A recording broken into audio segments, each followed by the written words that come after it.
study of speech sounds. Now, when we study linguistics, most of it falls under cognitive science, which means that it's not considered a hard science. It's about understanding humans and how the mind works, especially. But there is one subfield of linguistics, namely phonetics, that falls under the physical sciences. It is more about the physical side of language, which means then that there's going to be really three parts to it. First of all, there is acoustic phonetics.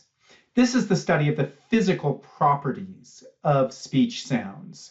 So sound itself is just vibrations in the airwaves. Or compressions, I should say, in the airwaves. And we can measure those.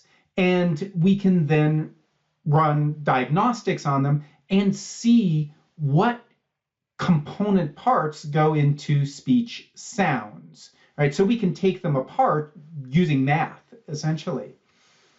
Then there's articulatory phonetics, which gets into the anatomy of how we produce sounds. And again, we can do all sorts of experiments to study how that works. Historically, people have done X-rays. Now, some of those studies were not very ethical.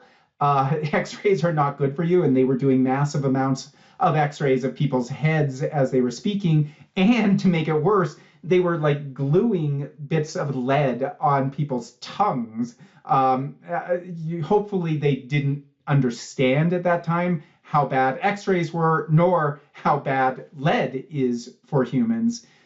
The stuff we do now to try to see what exactly is going on with our vocal apparatus is hopefully less deadly. Let's just put it that way. But anyways, that is a big part of what we do in phonetics, is studying how people talk. And then the other part of that is the auditory side. So we've got the production side, that's articulatory, and then there's auditory, how we actually perceive the sounds. You know, what happens inside of our ears and those electrical impulses that are sent to the brain. Now, that third one is the least understood. We are making headway, but we don't understand it very well. In this class, we're really only going to be talking about the second one, articulatory phonetics. There's a massive amount of research into acoustic phonetics, which is fascinating. And I highly encourage you to take a more advanced class on phonetics, but we're just not going to be able to get into it in this class. So we're going to focus on the articulatory side and focusing on what sorts of movements do we do in order to produce the sounds of speech.